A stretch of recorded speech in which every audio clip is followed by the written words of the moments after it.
Bonjour à tous, bonjour à toutes et bienvenue pour cette vidéo dans laquelle on va voir ma partie de la sixième ronde du tournoi de Capelle-la-Grande. J'ai pour l'instant 4 points sur 5 en ayant battu 4 joueurs moins bien classés que moi et perdu face à un grand maître.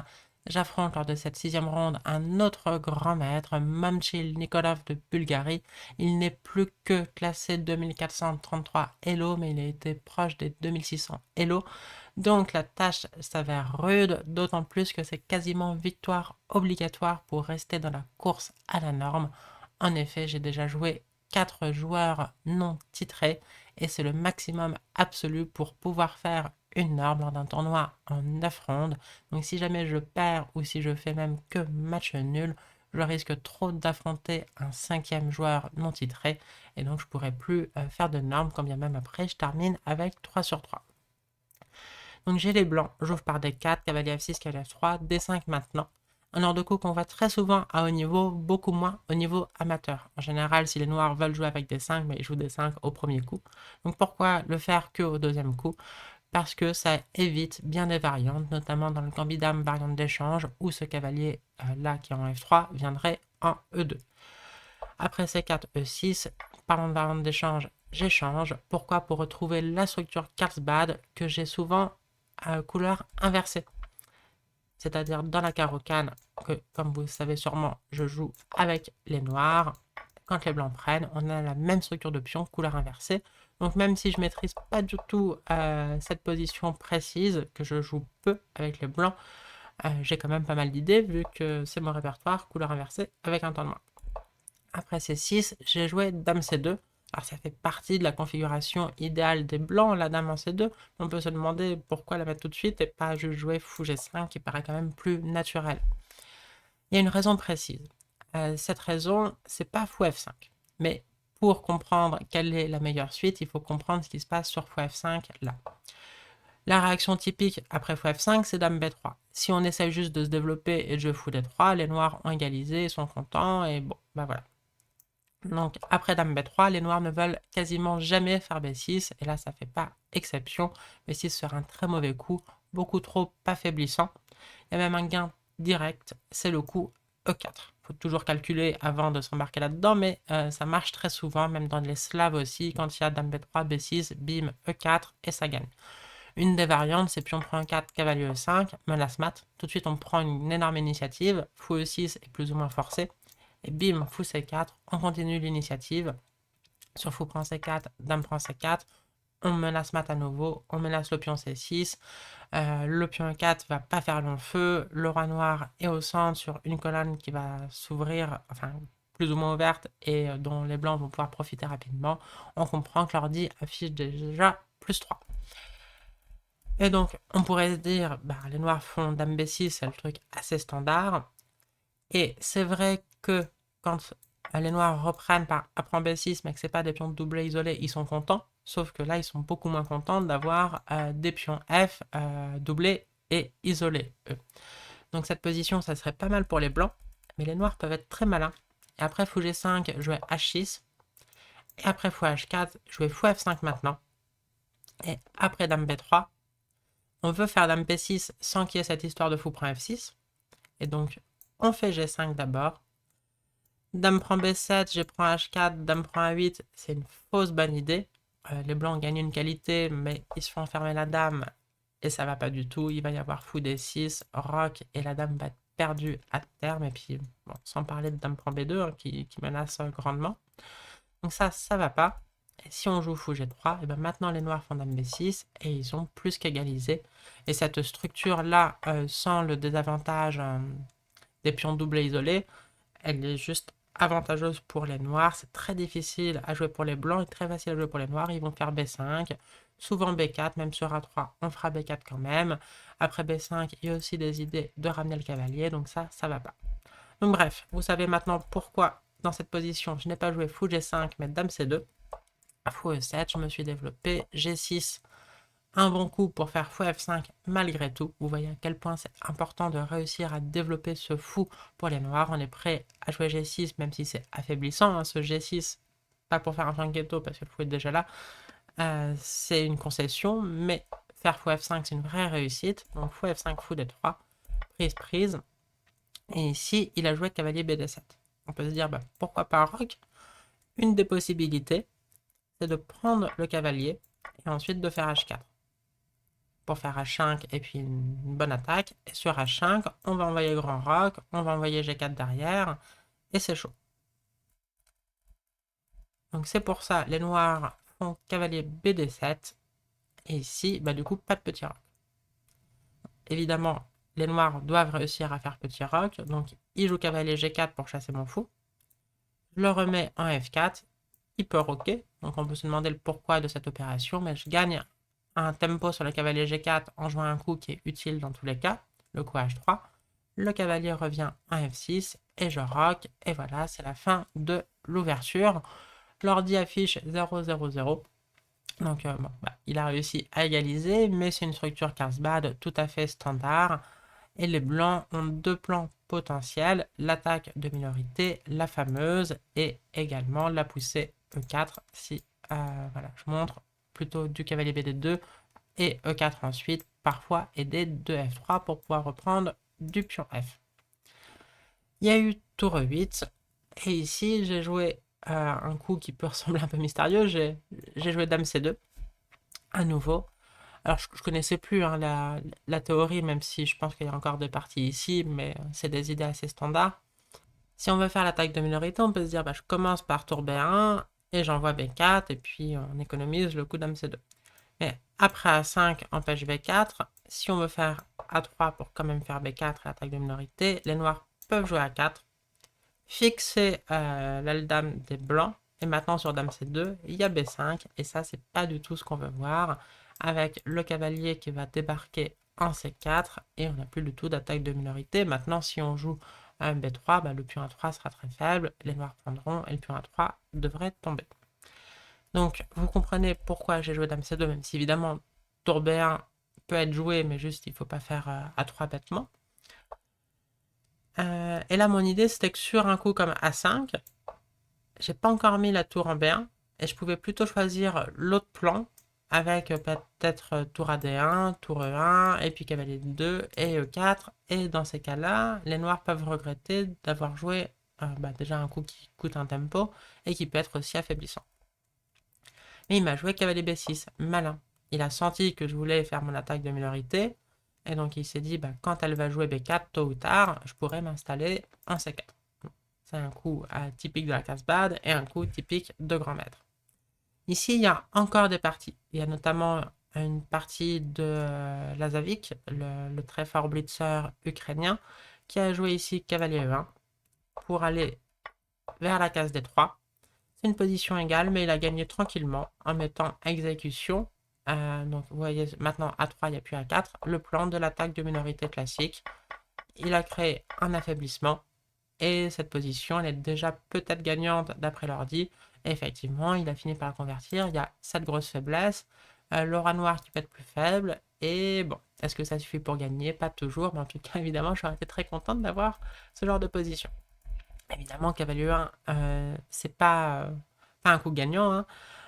On peut aussi imaginer tour E1. Donc ça, c'est vraiment l'autre plan pour plutôt préparer E4. Et sur fou D6, qu'il va y avoir dans la partie, qu'il y avait déjà eu dans la partie de la Savik, on peut jouer fou G5 pour conserver le fou et conserver des idées de E4. Et donc moi, j'ai eu autre chose. Je sentais bien qu'il voulait jouer fou D6. C'est aussi une des idées de cavalier B6. J'ai joué fou H2. Je veux dire, bah, du coup, c'est très con parce que fou D6, d'ailleurs, il me l'a un peu blitzé. Je pense qu'il il avait peut-être pas compris que j'avais quand même préparé une idée sur fou D6, et il s'est dit bah juste un peu bête ce coup parce que bah du coup les fous vont s'échanger et elle a perdu un tempo. Mais non, j'ai joué cavalier E5, et sur cavalier FD7, comme on veut souvent dans cette configuration pour mettre la pression sur ce cavalier, on peut pas s'embarquer dans un cavalier prend F7 avec l'idée roi prend F7, fou prend D6, parce que après cavalier prend F7, il y a prise sur échec. Mais ici, je voulais jouer F4. Donc en fait, fou H2, ça préparait cette poussée F4 très agressive. Et il n'y a pas de F6 qui aurait pu marcher, parce que ici, boum, cavalier prend G6, et c'est horrible. Après, pion prend, dame prend. Bon, déjà, on a toujours au minimum l'échec perpétuel, mais on va même mater, hein, on va jouer tour F3, tour G3, et ça devrait mater. Donc, il m'a joué fou D6 très rapidement, j'ai joué cavalier E5, là il a bien réfléchi, et il a mis l'autre cavalier. Et maintenant, j'ai plus très envie de jouer F4, parce qu'il a encore ce cavalier en F6, qui peut se diriger vers la case E4, et donc là, le coup que j'aimais pas, c'était fou B4. Et je suis à peu près certaine que c'était son idée. De pouvoir s'échanger ensuite, et de s'installer en E4, et ensuite, on peut se dire, bah, c'est pas grave, il a un cavalier E4, moi j'ai un cavalier E5, bon bah tout va bien. Non, parce que moi c'est pas une case forte, il va pouvoir jouer F6. Je voulais pas non plus prendre dame prend, fou prend, dame prend, par exemple. Pourquoi? Parce que ce que j'appelle moi la configuration de rêve pour les noirs dans la Carlsbad, enfin pour les noirs dans cette Carlsbad là évidemment, c'est d'avoir plus qu'un cavalier, toutes les pièces lourdes, et le cavalier noir en D6. Donc j'en ai déjà parlé dans d'autres vidéos, mais imaginons une suite qui n'est pas forcée, mais qui est tout à fait crédible. Cavalier A4 pour aller en C5, cavalier E4, un petit coup de tourbillon pour préparer B4, dame E7, B4, on commence l'attaque de minorité, A6, on stabilise, on vient en C5, ça a l'air très joli, cavalier D6, et ben on se dit c'est cool, avec les blancs on va jouer à 4, je sais pas quoi, peut-être du B5. Sauf qu'en fait ça c'est vraiment la position de rêve des noirs dans la Carlsbad. Alors ça paraît pas si génial que ça pour les noirs, l'ordi n'affiche que moins 0,20. Mais il y a plusieurs parties de référence, des victoires de Kasparov, des victoires de Petrosian dans ce genre de configuration. Et en fait les blancs n'ont plus de plan, tout simplement. Là j'ai joué à 4 mais en fait ça sert à rien vu qu'il n'y aura jamais de B5 à cause de ce cavalier. Ce cavalier en D6, il est monstrueux. Il contrôle la case B5, il empêche B5, il est prêt à bondir en C4 s'il faut, en E4 aussi. Il empêche même des idées de F4, F5, que là, il n'y a pas du tout, mais bon, le fait de contrôler la case F5, ça peut être sympa. Et il protège le pion B7, donc ça libère la dame. Donc on peut se dire, bah, ok, c'est génial, mais c'est un peu défensif tout ça. Comment vont faire les noirs pour gagner la partie? Ils vont jouer H5. Et petit à petit, il y a même des parties d'Alpha 0 de son match contre Stockfish. Les noirs vont préparer une attaque à l'aile droite. Et c'est horrible. Le pion vient en H4 pour fixer le pion H3. On va jouer G4 ensuite. Et avec le blanc, on n'a pas de plan. Donc c'est pas perdant sur un jeu parfait, mais c'est très très difficile à jouer avec les blancs. On n'a aucune idée. Et les noirs ont cette idée. Et donc je sais, si moi je connais ça en étant que maître, même maître FIDE, maître international féminin, bon, bah, c'est clair qu'un grand maître, il connaît ça depuis toujours, et donc c'était son objectif. Donc là, j'ai gardé mon cavalier, les fous s'échangent, d'accord, mais j'ai deux cavaliers et je vais éviter d'échanger une paire de cavaliers, surtout si son cavalier restant peut accéder à la case D6. Je joue cavalier B6, je joue roi G1, pas forcé, mais on n'a aucune envie de rester sur une case, on peut se prendre des échecs qui, à un moment, peuvent être graves. Donc cavalier C4, cavalier C5, la même genre de position ici, mais avec les cavaliers. Et donc ça, c'est pas la même du tout. Sans ces cavaliers, les noirs seraient largement avantagés, surtout du point de vue humain. Avec ces cavaliers, ça va. Pourquoi? Parce que là, je peux jouer pour B4, B5. Et d'ailleurs, j'envoie B4. Vite, avant qu'ils puissent échanger. Donc là, n'importe quel coup qui autorise des échanges d'un seul cavalier serait catastrophique. Et là, j'envoie B4 et bah, je menace de jouer B5. Enfin, de peut-être pas jouer B5 tout de suite parce que ça coûte un pion, mais je prépare B5. En parlant de B5, il peut pas le jouer ici. Alors, c'est une structure typique. D'ailleurs, je vous renvoie à ma précédente partie contre Souleymanov de tournoi de Capelle-la-Grande que j'avais perdu déjà sur une Carlsbad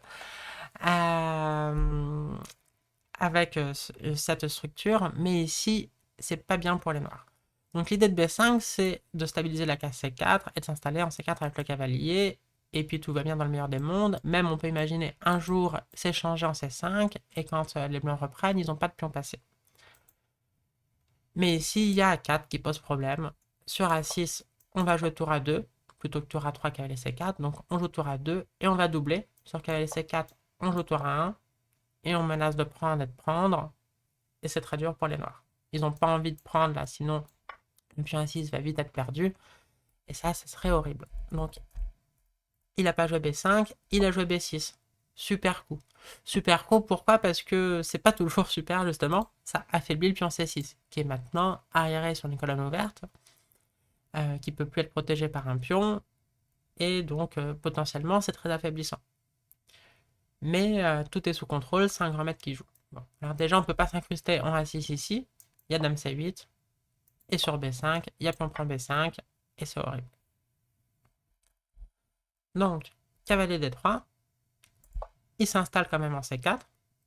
Je fais A4 avec le même genre d'idée, comme ça, là, il peut plus stabiliser avec B5, et puis, donc ça va. Le cavalier, il est relou en C4, mais je peux encore l'échanger parce qu'il n'est pas stabilisé par deux pions qui le protègent.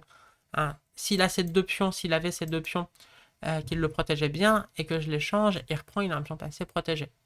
Mais là, j'ai quand même un plan, c'est d'aller les changer, et il faudra qu'il fasse un truc. Soit qu'il bouge son cavalier, soit qu'il accepte l'échange, parce que je me lasserai de prendre.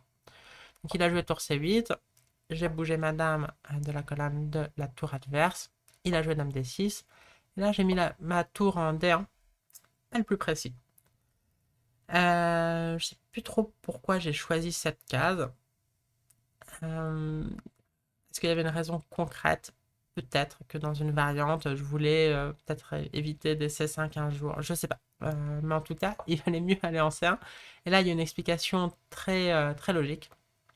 C'est que si est fait comme dans la partie, après H5, je peux jouer cavalier B1. Après un coup comme cavalier E4, je peux jouer cavalier A3. Ce que je pourrais pas jouer si j'avais la tour en D1 à cause d'une fourchette en C3. Et ça, je sais plus pourquoi j'avais choisi cette case, il devait quand même y avoir une raison, mais je sais que j'avais pas vu cette idée de fourchette en C3. C'est un peu problématique. Donc, il m'a fait H5, je l'avais déjà parlé tout à l'heure de Scoob, ça prépare une attaque potentielle, ou même juste de fixer les pions de la loi en finale, ça peut être sympa. Et donc là, si je fais cavalier B1, maintenant il y a cavalier E4, et je peux pas jouer cavalier A3, il y a cavalier C3, fourchette. Donc j'ai joué B5, pion prend, cavalier prend, j'attaque la dame, dame E7, cavalier A3. Donc on a eu un changement de structure. Les noirs, ce qu'il y a de bien chez eux, c'est qu'ils ont une majorité à la dame. Donc ça peut servir dans bien des finales. Mais ils ont aussi le pion D5 qui est arriéré, qui est isolé, pardon.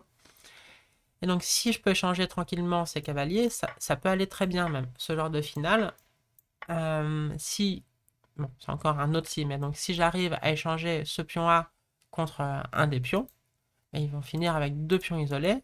Moi, j'ai une majorité saine où tous les pions se protègent, et donc je peux être beaucoup mieux. Si j'arrive pas à échanger ces pions, bon, il y a un monde où celui-là, il peut être faible aussi. Et du coup, c'est juste égal. Donc ça, j'aurais été contente d'avoir cette finale, mais il y a cette idée de fourchette en C3, et donc il joue cavalier E4. Donc je peux pas prendre en C4, là, il reprend en attaquant le cavalier, et si le cavalier bouge, cavalier C3, donc je suis foutu ici.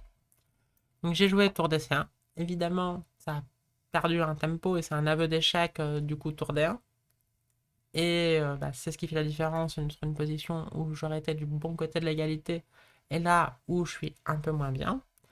Cavalier prend un 3, maintenant il est quand même forcé. Il échange tout, c'est la bonne idée. Il échange encore et tour C8. Donc structurellement, je suis mieux même. Enfin, en tout cas, ça va très bien pour les blancs. Mais il y a l'activité, le cavalier 4 évidemment plus fort que le cavalier C1, ça je crois que c'est assez clair. La tour C8 qui fait des menaces est évidemment plus forte que la tour A3.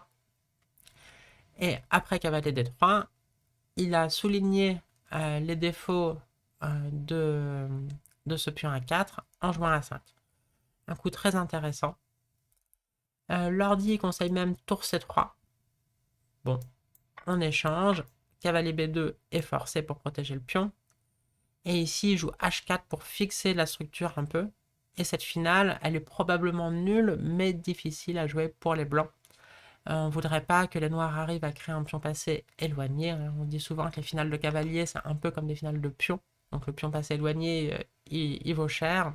Et le coup H4 là, qui fixe l'aile dame, l'aile roi, pardon, il est important. Ça, c'était possible. A5, très bon coup du point de vue humain. Pourquoi je dis du point de vue humain? Parce que l'ordi, lui, il égalise pour une variante à laquelle j'ai pensé, mais que j'ai vite expédié. C'est cavalier F4, donc c'est quand même critique parce que on attaque un pion, et puis évidemment, tour D8, c'est pas ce qu'on craint, là on peut vite être mieux, tour B3, et on prend l'initiative. Mais il y a tour C1 échec, roi H2, cavalier prend F2, cavalier prend D5, et ici on est quasiment mat. C'est-à-dire qu'il y a deux coups cavalier H4 ou cavalier E4, donc cavalier E4 avec l'idée H4 ou H4 avec l'idée cavalier E4, qui vont créer ensuite le tableau de mat des Arabes. Mais très concrètement, ça va pour les blancs, parce que sur H4, j'ai un seul coup qui n'est pas totalement perdant, c'est G3. Et ça tient. Donc il y a encore des tours C2 qui peuvent faire peur ou quoi, mais l'ordi il s'en fiche, je prends H4, cavalier E4, on jouera G1, et c'est juste égal 0-0. Et si jamais il joue cavalier E4 à la place, menace H4, cette fois-ci je peux pas faire G3 parce qu'il y a tour C2 échec, cavalier prend G3, mais je peux faire H4. Et l'ordi affiche encore une fois 0-0-0. Bon, évidemment, quand on calcule comme un ordi, c'est plus facile ce jeu. Humainement, ça fait peur de devoir jouer une variante où il faut trouver les seuls coups pour pas être mat tout de suite quasiment. C'est un peu chaud, surtout au 35e à l'approche du 40e, et donc on était peut-être en Zeitnot à proprement parler, mais on n'avait pas beaucoup de temps, ni lui ni moi. Donc j'ai joué à la place tour à 1 coup humain, mais donc qui redonne un avantage, alors que cavalier F4, cette variante très forçante, amenait l'égalité. Il a joué cavalier C3, j'ai joué cavalier F4 maintenant. Il a joué tour C4, met la pression sur ce pion. Et ici, j'ai senti le truc arriver. Et j'ai joué le seul coup qui tient encore la position d'après l'ordi, c'est H4. Donc bon coup. Pourquoi ce bon coup? Parce que sur roi F1, pour centraliser le roi, les noirs font H4 eux-mêmes, et ensuite, sur roi E1, font G5. Chasse ce cavalier, et une fois que ce cavalier ne met plus la pression sur le pion D5, le pion A4 va tomber. Et on ne peut pas jouer G5 avant, parce que si sur roi F1 on joue G5, bah, la cavalier prend H5. Donc pour éviter ce H4 suivi de G5, je joue H4 moi-même. Et donc là, il peut prendre, mais s'il prend, on a cette finale, et ça va. Alors ça peut faire peur, par exemple B5, puis on passer lié, on peut se dire waouh, ça va être dur quand même, il court vite ce pion. Mais en fait non, regardez, échec, cavalier C6, et ensuite cavalier prend A5, sur B4, cavalier prend A5, on contrôle la case B3, et peut-être que c'est les blancs qui sont gagnés. Donc il n'a pas pris, il a joué à roi F8, centralise le roi pour arriver jusqu'en D6, et ensuite pouvoir prendre A4 sans perdre D5. Et donc là, on peut jouer deux idées. Tour C1 ou tour A3, avec l'idée de mettre la pression sur le cavalier C3 et d'éviter tactiquement roi E7, parce qu'on pourrait prendre le cavalier et surtout prendre cavalier prend D5. Fourchette regagne la tour. Donc c'est un peu le coin flip, le pile ou face. Est-ce qu'il faut jouer la tour en C1 ou en A3? Je l'ai mise en C1, c'est la catastrophe. Il fallait la mettre en A3. Et bon, c'est dur en vrai quand même, mais l'ordi tient. Alors, déjà sur C, donc c'est tour prend C3, c'est ce que j'ai dit, ça, on gagne. Tour prend C3, cavalier prend D5. Sur cavalier prend 4, cavalier prend D5, et c'est chaud. Alors, c'est chaud, mais ça tient d'après l'ordi, et puis on peut comprendre que les blancs aient du contre-jeu. Et donc sur roi E8, il y a encore ce coup qui est malin pour contourner la case E7. On peut jouer tour B3 et mettre la pression sur le pion B6. Et donc évidemment, tour C6, ça soulage le pion A4, on peut ramener le roi aussi, et on comprend que ça soit juste égal. Donc tour A3, super coup, tour C1, très mauvais, pour deux raisons. Donc j'avais évidemment vu roi E7, tour prend C3, et je m'étais dit, pendant qu'il réfléchissait, on était, encore une fois, à ma décharge, on était en crise de temps, Roi 8, je vois pas trop ce que je fais quand même. Roi 8 qui contourne, parce que là, j'ai plus l'idée tour B3 que j'avais tout à l'heure. Donc Roi 8 est un très bon coup. Il m'a joué un autre très bon coup, où là, moi je m'étais dit un peu naïvement, ça c'est compliqué. C'était ma première variante principale, mais je pensais que j'avais dû jouer avec tour B1. Donc ma menace c'est qu'elle est point D5, maintenant que j'ai plus la tour en prise. Tour B4 est forcé. Je rejoue tour C1, menace qu'elle est point D5. Bon, il peut répéter les coups, mais ça me dérange plus à ce moment-là la partie. Tour B5 est forcé pour jouer pour le gain. Et j'espérais que j'ai du contre-jeu. Sauf qu'en fait, quand on est arrivé là, c'est le 40e coup. Donc là, je peux réfléchir. Et je me suis rendu compte que j'avais pas du tout de contre-jeu. Cette configuration de pièces, elle est un peu chelou. Donc j'espérais que je puisse créer quelque chose avec tour et cavalier. Mais en fait, il n'y a rien à créer. Donc j'ai joué tour C7. Je pouvais aussi faire échec, ça, mais ça change rien au final. Donc j'ai joué tour C7. Il a fait cavalier B2. J'ai ramené le roi. Il a poussé. J'ai mis la tour derrière le pion passé. Il a forcé l'échange des tours. J'ai échangé. Et ici, je me suis rendu compte, enfin, non, je crois que j'avais déjà compris, mais pas de très loin. Cavalier prend des 5, paire, joliment. Donc l'idée, c'est A3, cavalier C3, et on arrête le pion, et puis on a un pion passé protégé, peut-être c'est compliqué. Mais il y a cavalier D1, contrôle la case C3, et sur roi E1, A3. Et il fait dame en force. Je peux pas jouer cavalier B4 à cause du pion, je peux pas jouer cavalier C3 à cause du cavalier. Et si je prends A2, A1. Jolie petite variante. Donc, bon, là c'est clair que c'est totalement perdant. J'ai encore joué quelques coups par inertie. Hop, on arrête le pion, mais pas pour longtemps. A2, cavalier A1 et A4. Idée cavalier C1, cavalier B3, abandon. Donc voilà, encore un grand maître que j'affronte avec les pièces blanches, encore une structure Carlsbad dans le Gambit d'Ambar d'échange, et j'ai encore pris ma leçon.